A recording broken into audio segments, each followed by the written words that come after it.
मिनश्शैतानिर्रजीम बिस्मिल्लाहिर्रहमानिर्रहीम। Dear students, आज हम फर्स्ट ईयर बायोलॉजी का चैप्टर नंबर 4 पढ़ेंगे जो सेल के मुतालिक है।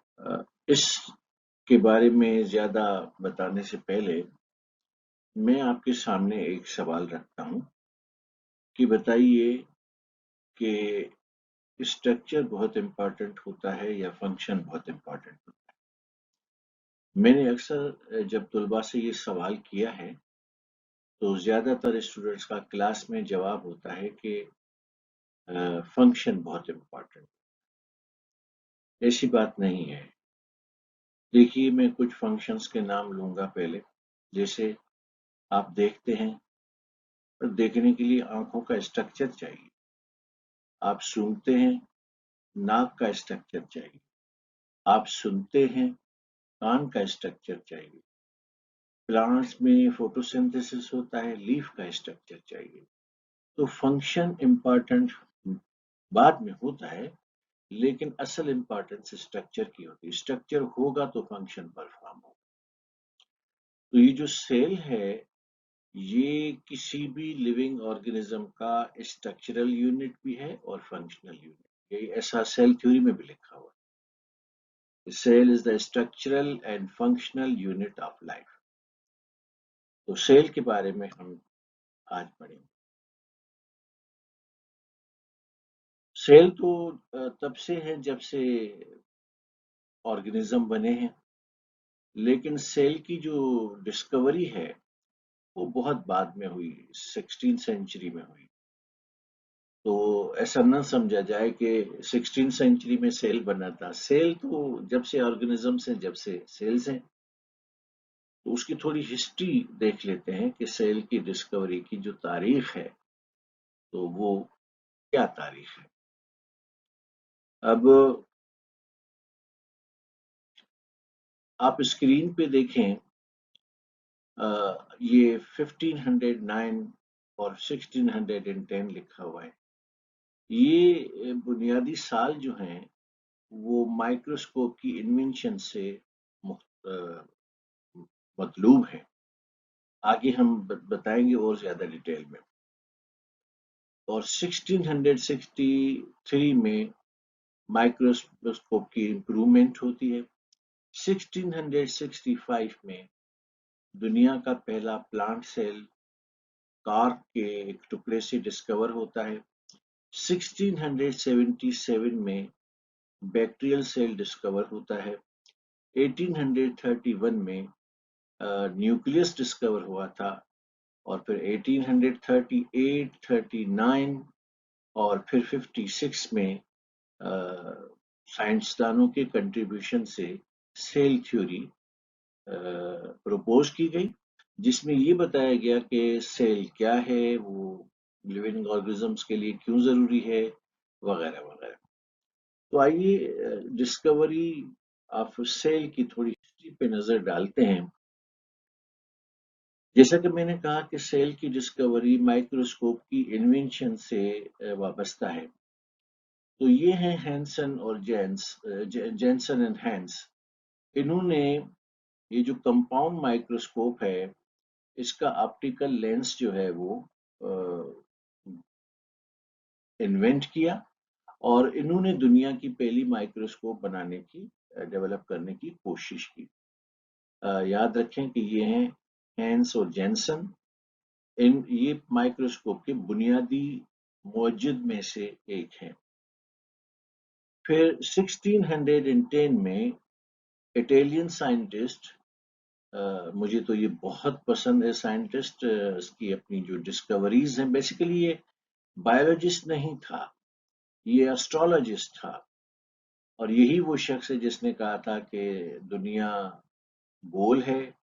और इसी ने कहा था कि सूरज न डूबता है न निकलता है, जमीन सूरज के इर्द गिर्द घूमती है और जमीन ही अपने महवर के इर्द गिर्द घूमती है।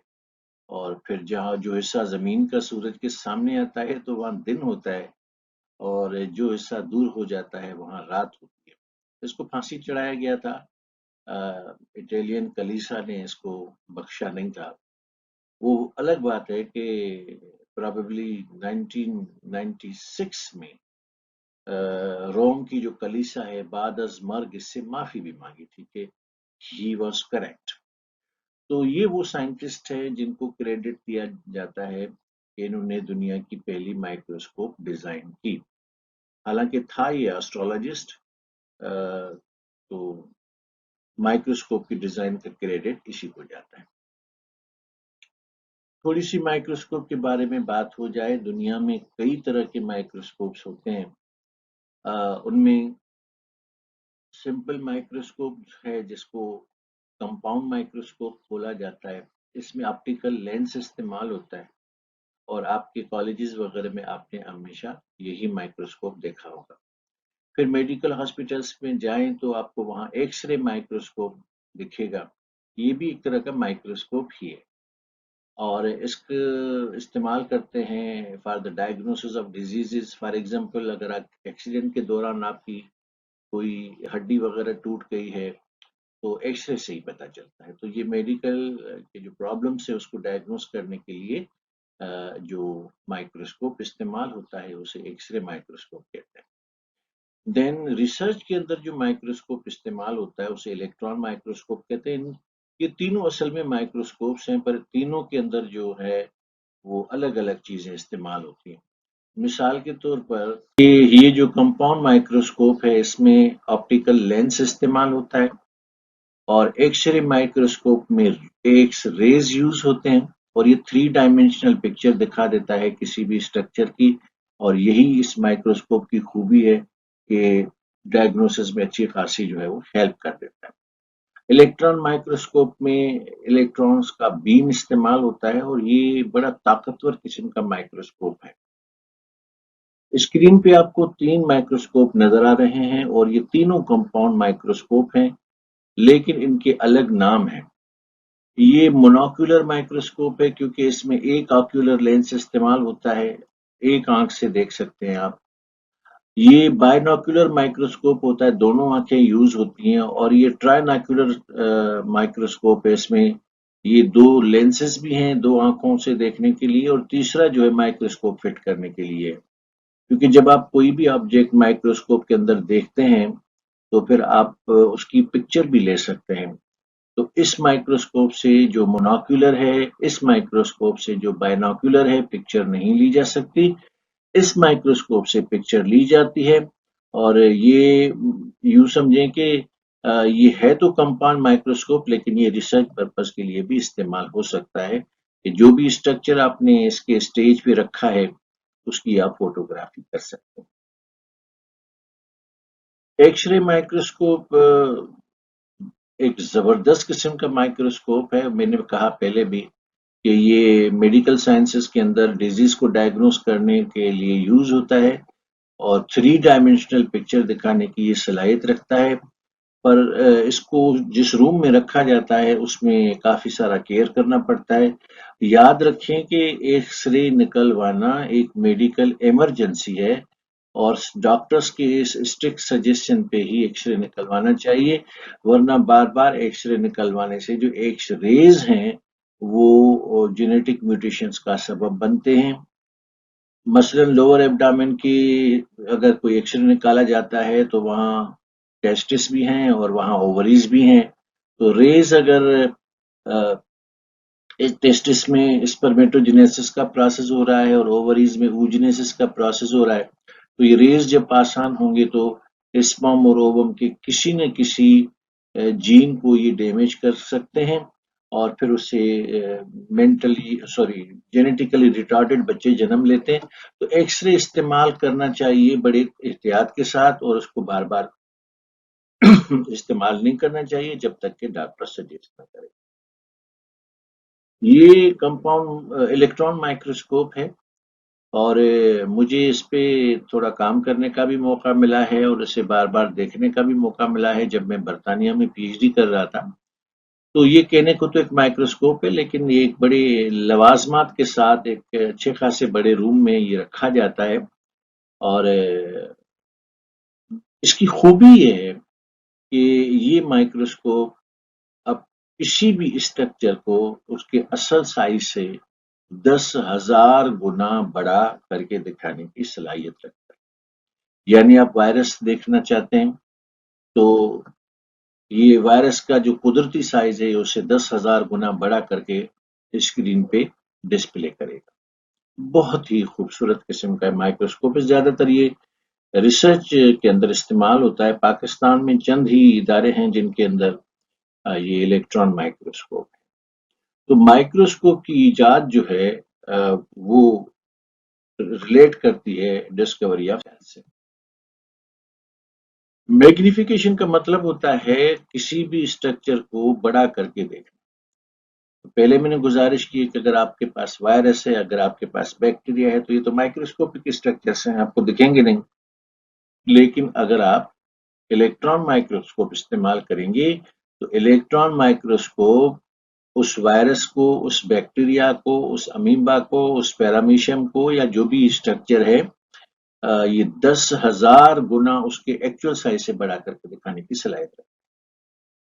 तो इसे कहते हैं मैग्निफिकेशन। फिर ऐसा होता है कि माइक्रोस्कोप में शुरू में जब आप स्ट्रक्चर को देखना चाहते हैं तो वो धुंधला सा होता है। तो माइक्रोस्कोप के अंदर अ, नीचे दो गोल गोल किस्म के बटन होते हैं। एक को कहते हैं कोर्स एडजस्टमेंट और दूसरे को कहते हैं फाइन एडजस्टमेंट।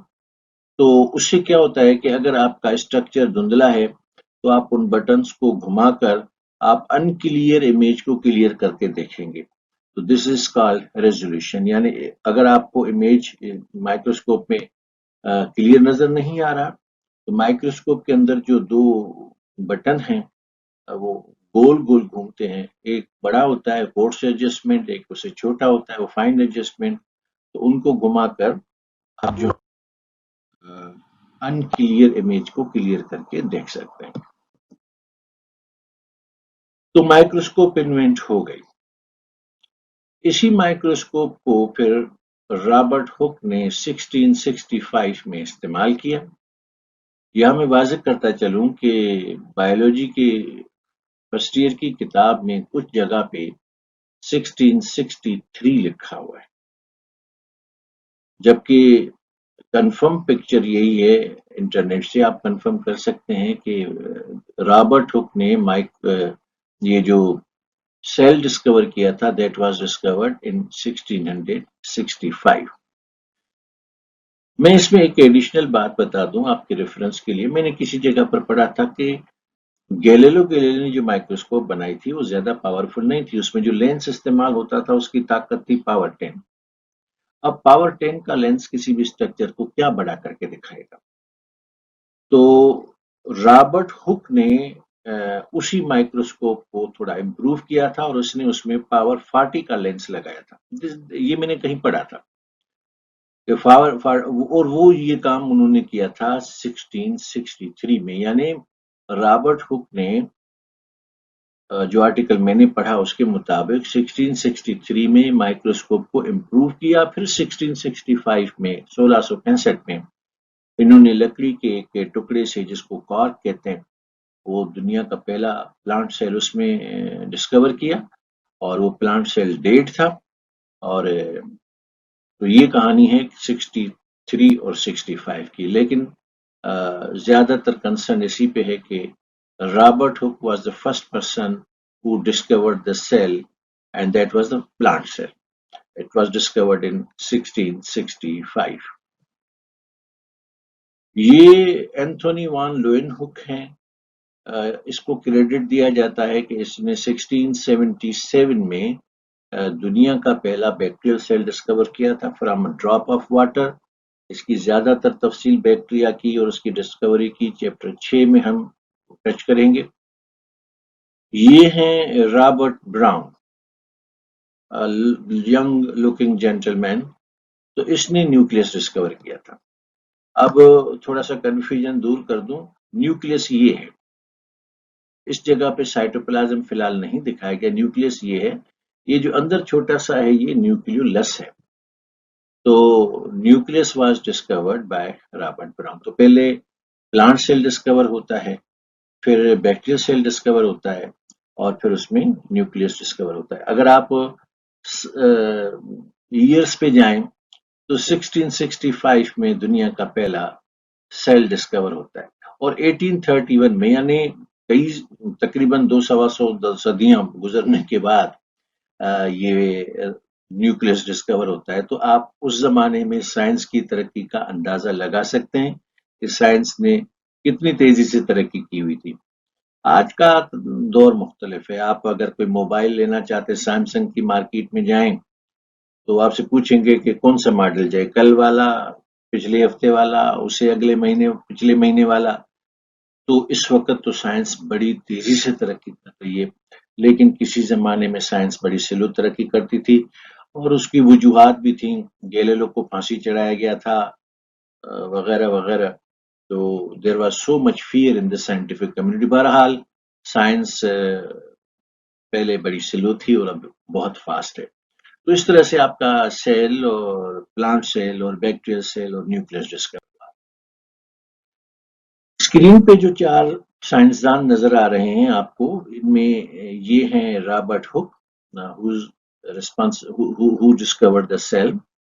ये शेल्डन हैं, ये शिवान हैं, ये रोडोल्फ विर्चू हैं। इन तीनों साइंसदानों को सेल थ्योरी पेश करने का क्रेडिट दिया जाता है और इसे क्रेडिट दिया जाता है सेल को डिस्कवर करने।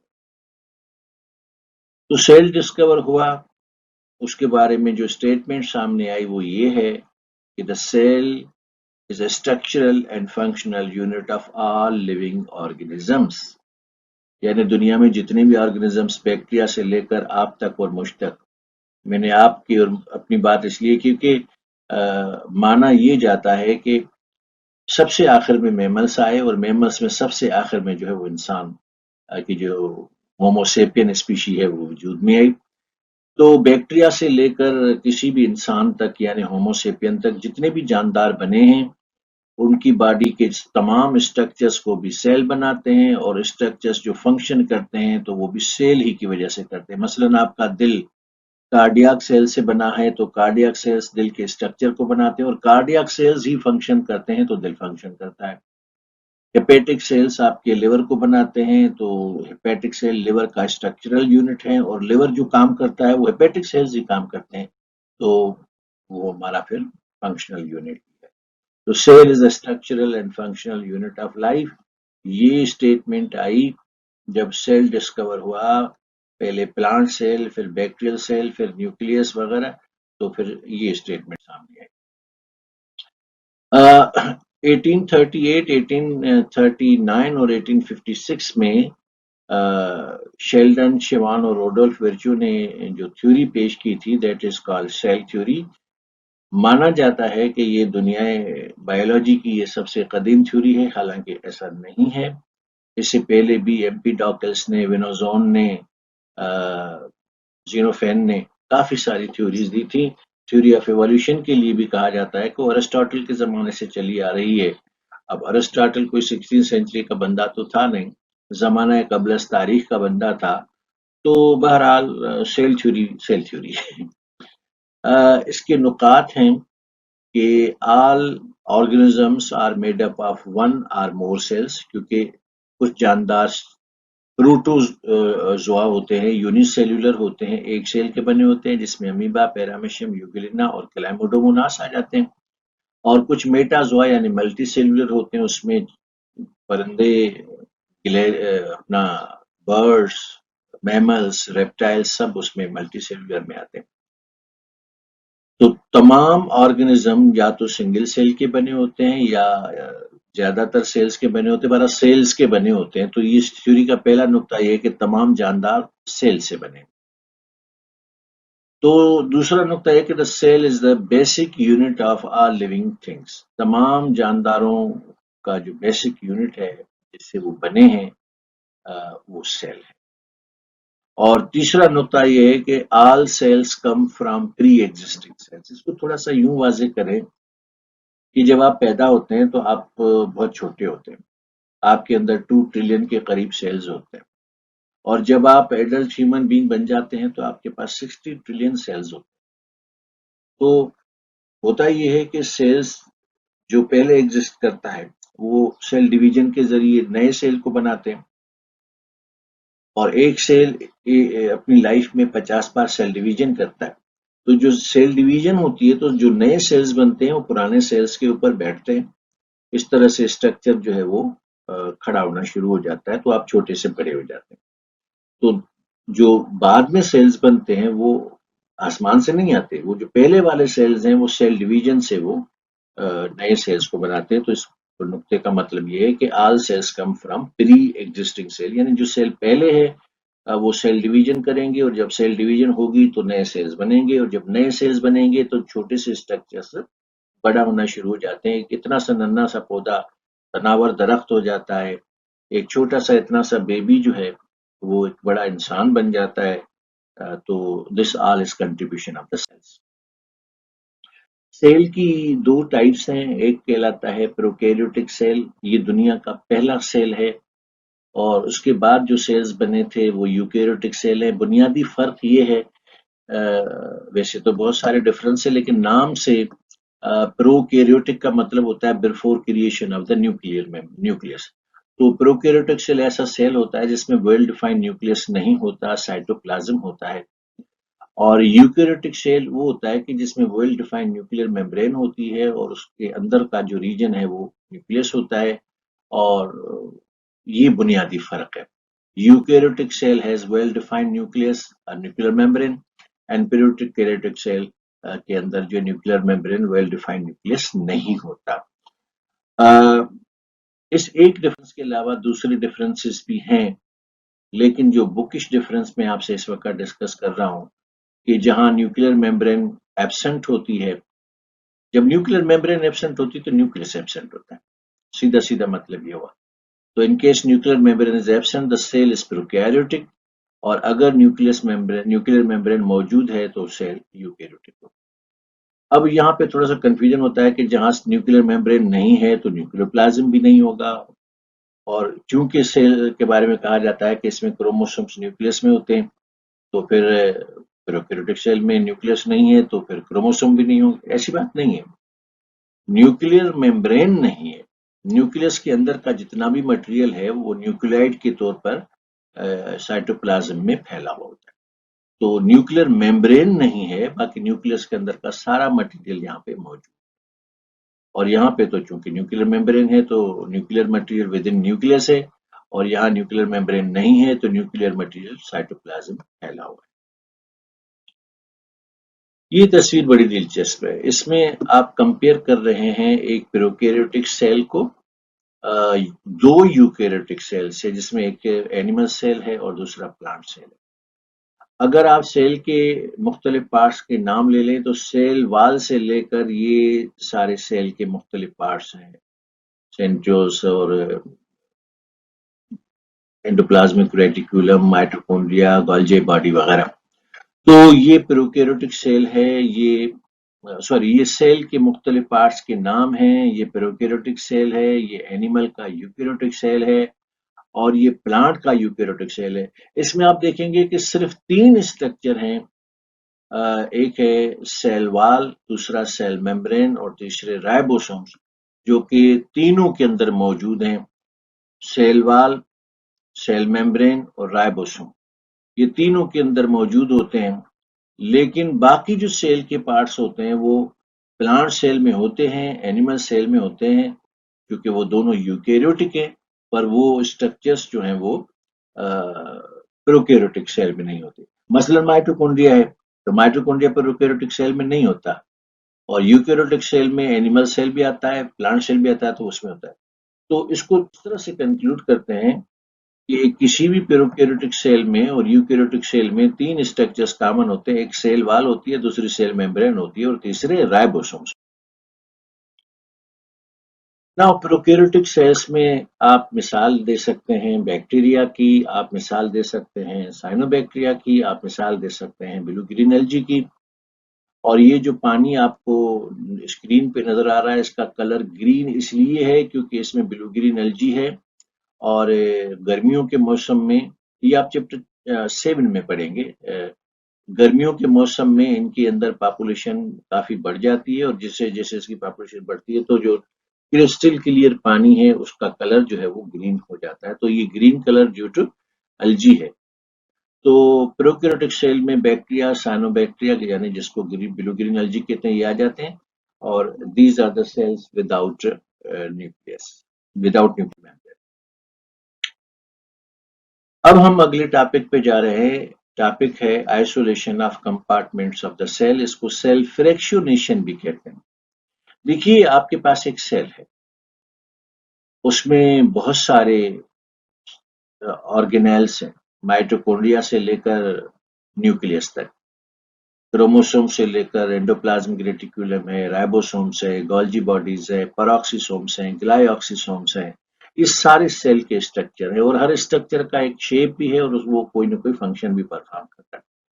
तो सेल के अंदर कितने स्ट्रक्चर्स हैं, वो बाहर से कैसे दिख रहे हैं, उनका बैक साइड कैसा है, ये सब मालूम करने के लिए आपको सेल को तोड़ना पड़ता है।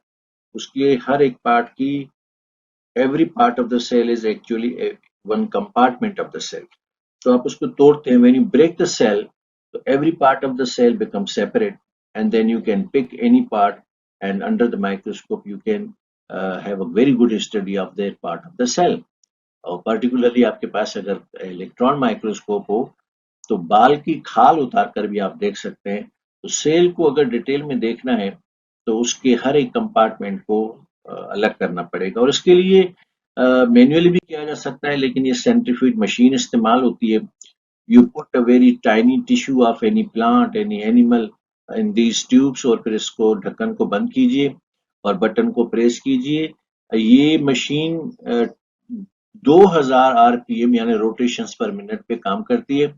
ऑटोमेटिक है। जब ये रुकेगी और ट्यूब निकालेंगे, उसमें जो टिश्यू होगा उसको जब आप डालेंगे किसी पेटी डिश में और अंडर द माइक्रोस्कोप देखेंगे, तो आपको दिखेगा कि सारे सेल्स के हर एक पार्ट जुदा हो चुके हैं, और whatever part you want to study, तो आप उसको पिक करके अंडर माइक्रोस्कोप उसकी डिटेल्स देख सकते हैं कि माइटोकॉन्ड्रिया अगर सामने से ऐसे दिखता है तो क्या पीछे से भी ऐसा है, और वगैरह वगैरह। तो इसको सेल फ्रैक्शनेशन भी कहते हैं और isolation of compartment of the cell भी कहते हैं। ये सेल को डिटेल्ड स्टडी सेल की करने के लिए ये सबसे मौसर तरीका है। आगे बढ़ते हैं, और ये कुछ मैंने मस्ट लिखा है, यानी कुछ बातें हैं आपको याद रखनी पड़ेंगी, एंट्री टेस्ट में पूछी जाती हैं। कि रॉबर्ट हुक ने जो कार का टुकड़ा लिया था, इट वाज 1 क्यूबिक इंच, और उसमें इसने 1 बिलियन सेल काउंट किए थे। What a free man probably he was, कि 1 बिलियन सेल गिनना दिल गुर्दे का काम होता है। बस क्योंकि उस जमाने में इंटरेस्ट तो खैर आज भी है, लेकिन उस जमाने में बहरहाल जुनून था शायद। तो सेल के जो कार का टुकड़ा था, उसके अंदर जो सेल्स थे वो 1 बिलियन काउंट किए गए थे।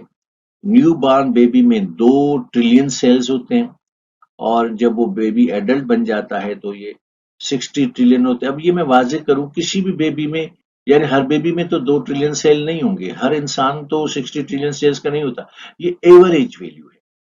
ऑन एन एवरेज ये 2 ट्रिलियन सेल्स हैं, और ऑन एन एवरेज ये 60 ट्रिलियन सेल्स हैं। क्योंकि जापानी कद के छोटे छोटे होते हैं और जर्मन्स कद के बड़े होते हैं, तो बड़े हैं इसका मतलब है कि उसकी बॉडी में सेल्स ज्यादा हैं, तो एवरेज निकाली गई है। तो न्यू बॉर्न बेबी में 2 ट्रिलियन सेल्स होते हैं, एडल्ट में 60 ट्रिलियन सेल्स होते हैं, और when you donate blood to anybody, तो उसके अंदर 5.4 बिलियन सेल्स होते हैं। ऑफ कोर्स उसमें आरबीसी हैं, डब्ल्यूबीसी हैं, प्लेटलेट्स हैं।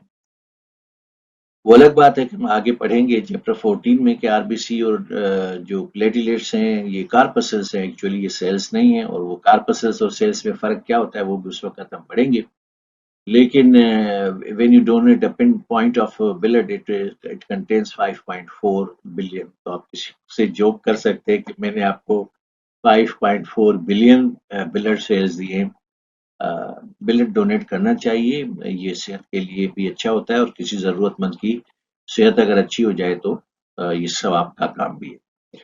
नाउ एवरी डे हमारे बॉडी में 600 बिलियन सेल्स की डेथ होती है, और 600 बिलियन सेल पैदा भी होते हैं। मैं इस बात से मुत्तफिक नहीं हूँ, क्योंकि जितने सेल मरते हैं उतने सेल ही बनते हैं, तो फिर हमारे कद में इजाफा कहाँ से आता है। होता ही है कि जितने सेल्स मरते हैं, चलो उनकी तादाद अगर मान लिया जाए कि 600 बिलियन है, तो बनेंगे उससे ज्यादा, क्योंकि जितने सेल्स गए हैं उसकी कंपनसेशन भी होनी है। और नए सेल इसलिए बनने हैं क्योंकि आपकी बॉडी को ग्रोथ करनी है। तो ये इस तरह। Now let us have a detailed study of the cell. Here is a cell. ये सेल है और इसके आप मुख्तलिफ पार्ट्स को देखें। ये इसकी सेल मेम्ब्रेन है, ये गोल्जी बॉडीज हैं, ये माइटोकॉन्ड्रिया है। यहाँ पर आपको एंडोप्लाज्मिक रेटिकुलम भी नजर आ रहा है, दोनों तरह का, रफ भी और स्मूथ भी। ये आपको न्यूक्लियस भी नजर आ रहा है, ये आपको न्यूक्लियोलस भी नजर आ रहा है। तो सेल एक बहुत बड़ी दुनिया है। आइए इसका टूर करते हैं। लेकिन टूर से पहले हम दो सेल्स का थोड़ा सा और जायजा लेंगे, animal cell and plant cell. तो ये एनिमल सेल का स्ट्रक्चर है और ये प्लांट सेल का स्ट्रक्चर है। अगर आप प्लांट सेल का स्ट्रक्चर डिटेल में देखना है, तो अगर सेल के अंदर एक बड़ी सी वैक्यूल सेंटर में है, जैसा कि यहाँ पर है, और न्यूक्लियस साइड पे चला गया है, तो ये प्लांट सेल होगा। In plant cell a big vacuole occupies the center and nucleus which should have been in the center, it is on the side। जबकि एनिमल सेल में न्यूक्लियस बीच में होता है और छोटी सी वैक्यूल ये साइड पे होती है। याद रखें कि एनिमल में वैक्यूल नहीं भी होती, और अगर होती है तो फिर तो वो दो किस्म की होती है, इसको फूड वैक्यूल और कंट्रेक्टाइल वैक्यूल कहते हैं। तो प्लांट और एनिमल सेल में अपरेंटली ये डिफरेंस होता है, जो दिखने में बड़ा आसान है कि vacuole is a big and it occupies the centre of the cell and nucleus is on the side.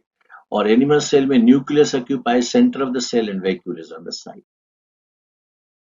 तो सेल, प्लांट सेल और एनिमल सेल्स में बाकी स्ट्रक्चर्स तो कॉमन होते हैं, लेकिन एक स्ट्रक्चर जो प्लांट्स में होता है और एनिमल सेल में नहीं होता।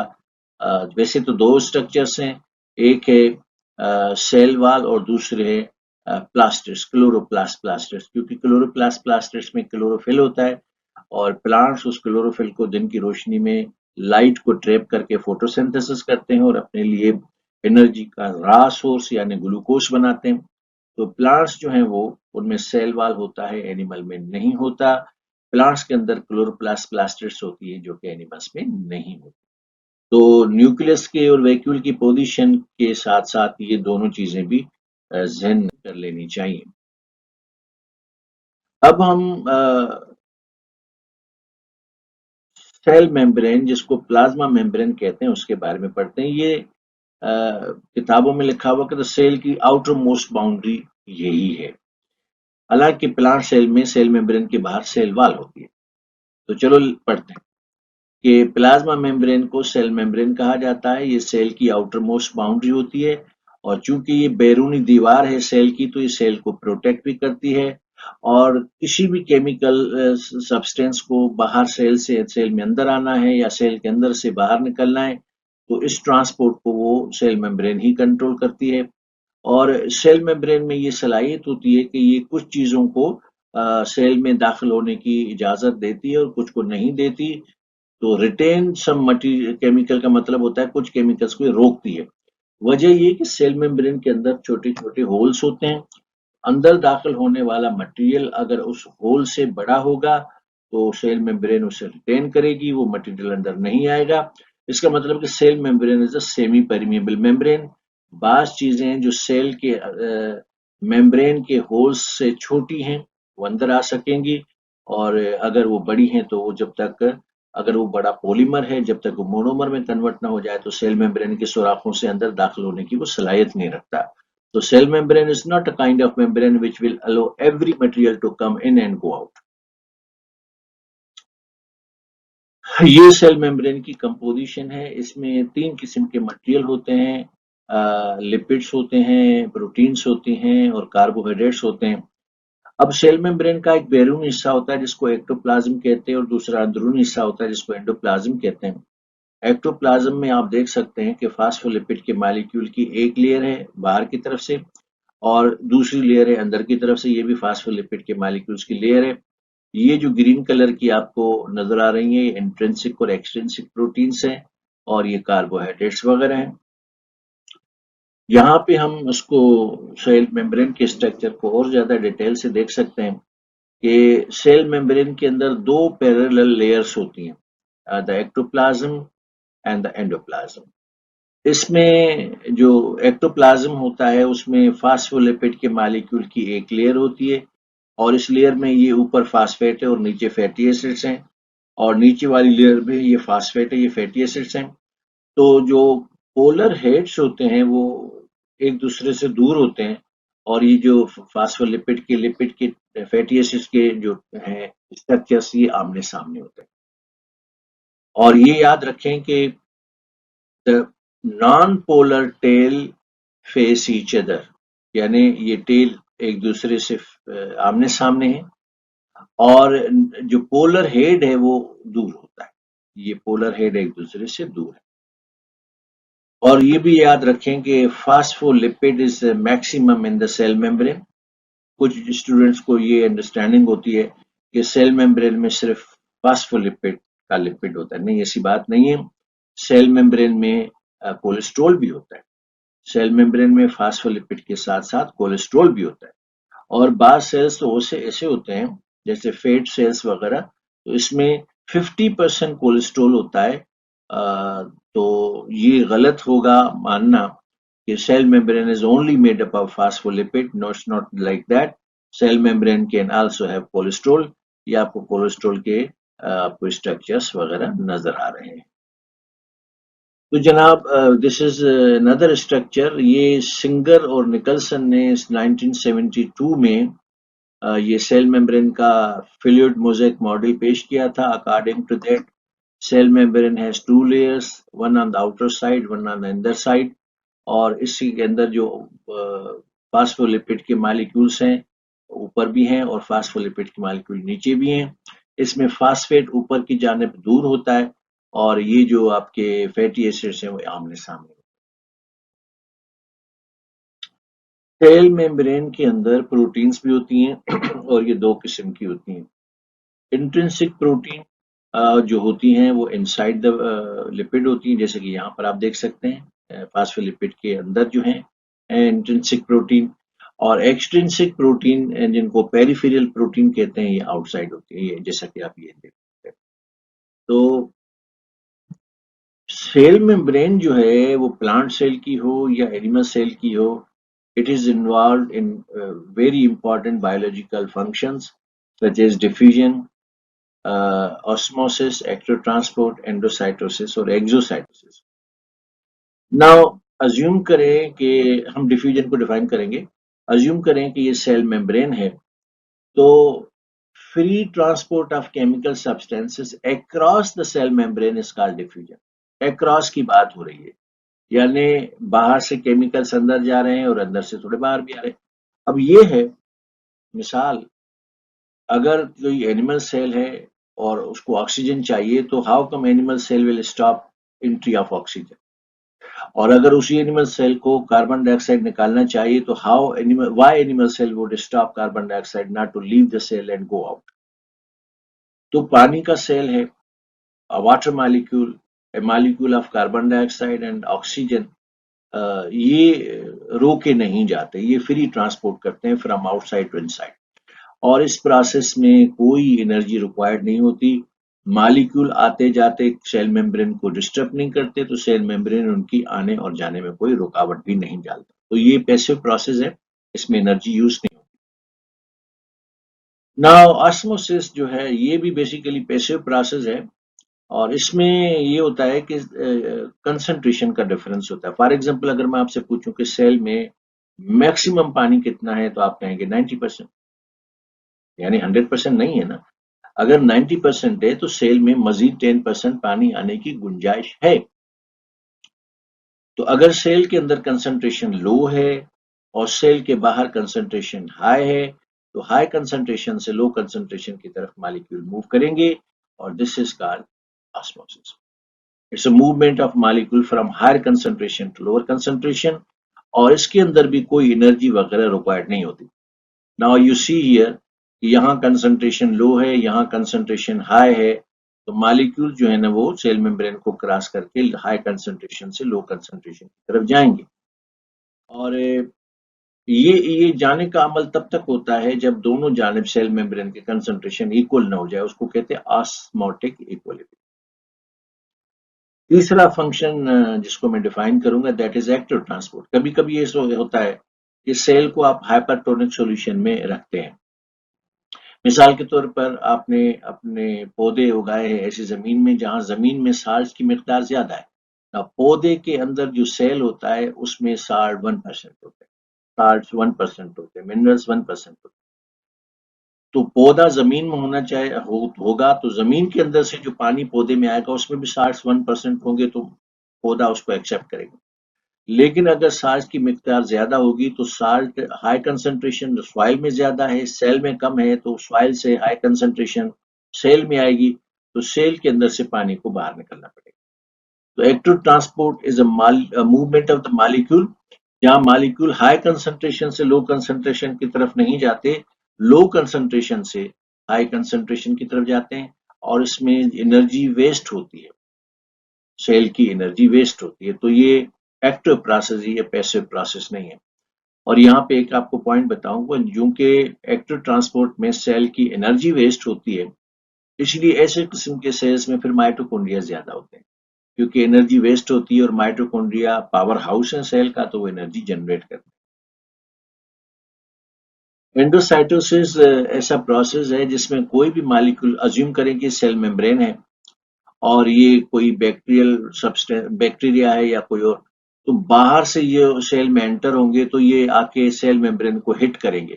सेल मेम्ब्रेन को ऐसे सीधा होना चाहिए, लेकिन अगर किसी चीज ने आमद के दौरान सेल मेम्ब्रेन को हिट किया है तो सेल मेम्ब्रेन मुड़ जाती है और इस तरह से ये वैक्यूल बन जाती है और वैक्यूल फिर यहाँ से अलग होकर नीचे आएगी। तो अगर movement of molecule inside the cell हो रही है यानी बाहर से सेल में अंदर आ रहा है तो एंडोसाइटोसिस है। Or endocytosis can further be divided into two types, that is phagocytosis and pinocytosis. Phagocytosis में ऐसा होता है कि कोई मटेरियल बाहर से अंदर की तरफ आ रहा है और वो सॉलिड नेचर का है तो ये फेगोसाइटोसिस कहलाएगा, और अगर वो लिक्विड नेचर का है तो ये पिनोसाइटोसिस कहलाएगा। सेल में आने वाली चीजें सॉलिड फॉर्म में भी होती हैं, सेल में आने वाली चीजें लिक्विड फॉर्म में भी होती हैं, और सेल में सिर्फ चीजें बाहर से एंडोसाइटोसिस के जरिए अंदर नहीं आती, लेकिन अंदर से एक्सोसाइटोसिस के जरिए भी बाहर निकलती हैं। अब आप देखें कि ये सेल मेम्ब्रेन है और ये कोई मटेरियल बाहर निकलना चाह रहा है तो ये सेल के अंदर से ही बाहर निकल रहा है। तो movement of the material from inside of the cell to the outside is called exocytosis, and from outside the cell to inside is called endocytosis. So endocytosis, as I said, it is two types, that is phagocytosis and panocytosis. इसको cell eating और cell drinking भी कहते हैं। Let us now discuss the second part. It is present mostly in plants. लेकिन मैं आपको बात बताऊं, अगर आप किंगडम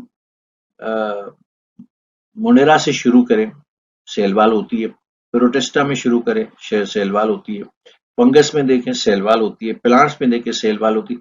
सेल वाल 5 किंगडम में से 4 में होती है, एक किंगडम में नहीं होती, उसका नाम है सॉरी उसका नाम है किंगडम एनिमेलिया। तो एनिमल्स में नहीं होती सेल वाल, बाकी जो दूसरे 4 किंगडम से उसमें सेल वाल होती है, पर यहाँ जो हम सेल वाल डिस्कस करेंगे वो प्लांट्स की सेल वाल। तो cell wall is non living in nature. अब इसको मैं डिफाइन करूं कि कुछ लोग समझते हैं कि सेल वाल बेजान है। भाई जानदार चीजों के अंदर बेजान चीजें कैसे होंगी?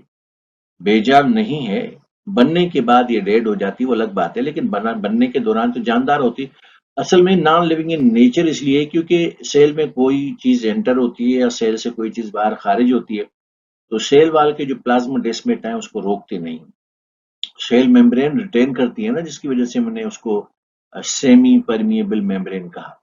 तो cell wall is not like that, is ये इसलिए non living in nature.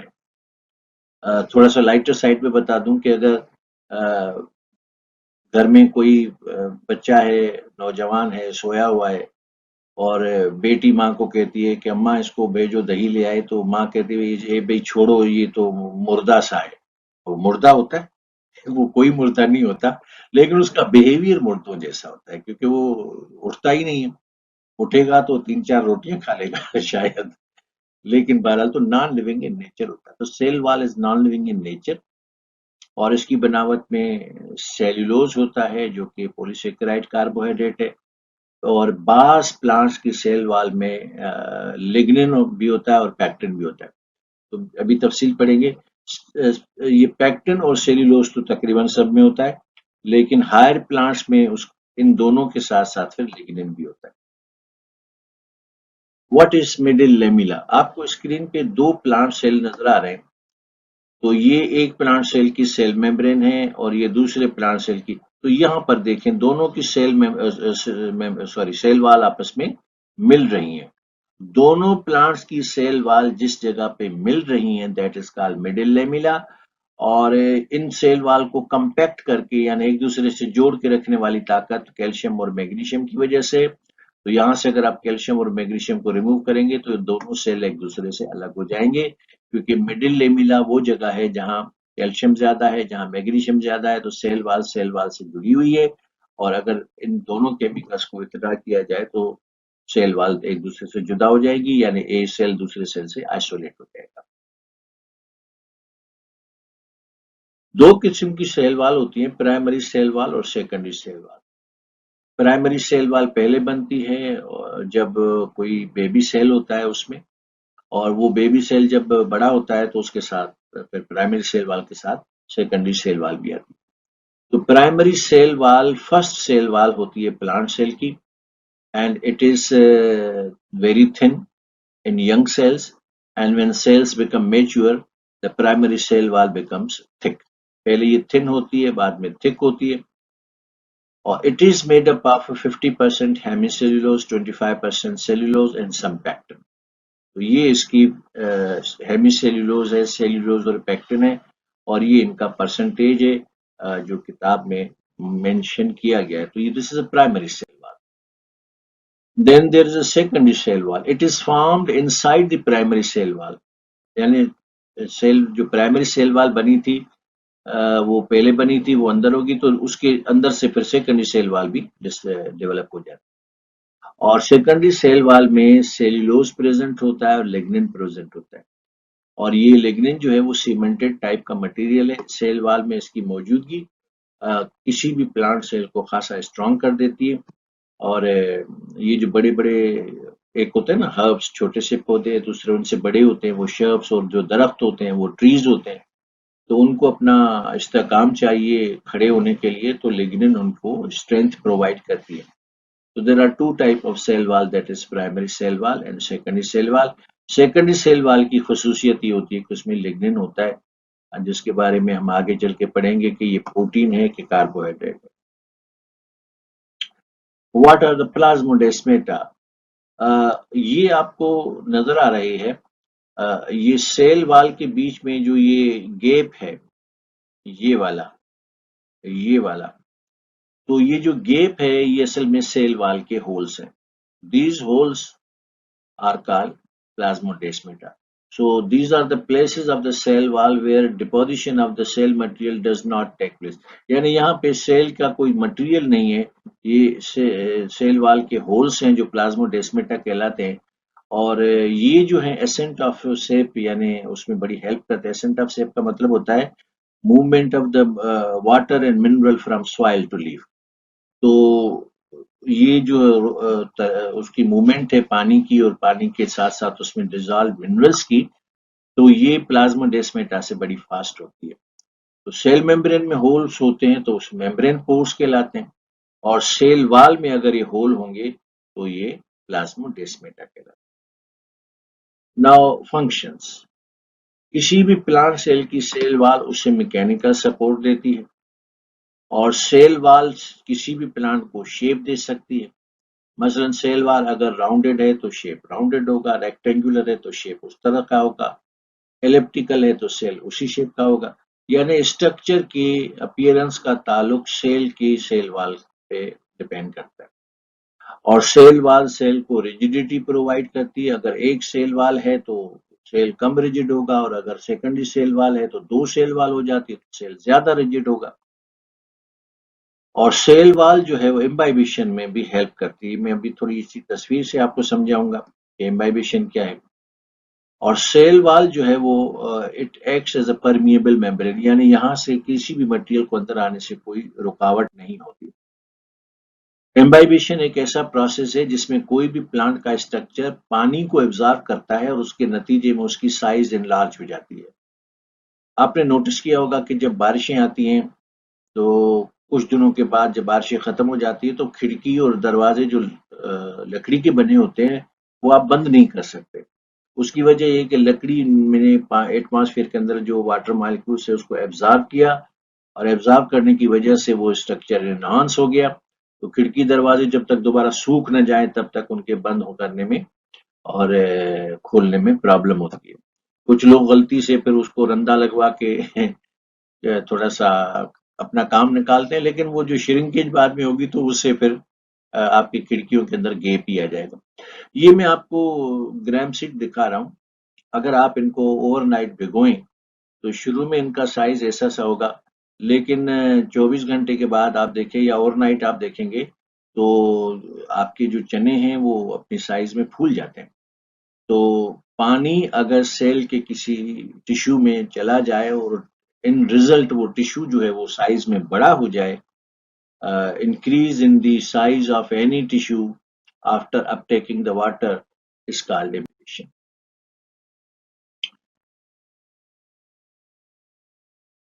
Students, हमने सेल का तकरीबन आधा चैप्टर खत्म कर लिया है और नेक्स्ट क्लास में हम न्यूक्लियस और ऑनवर्ड्स स्टडी करेंगे और फिर सेल के पूरे चैप्टर को खत्म करेंगे।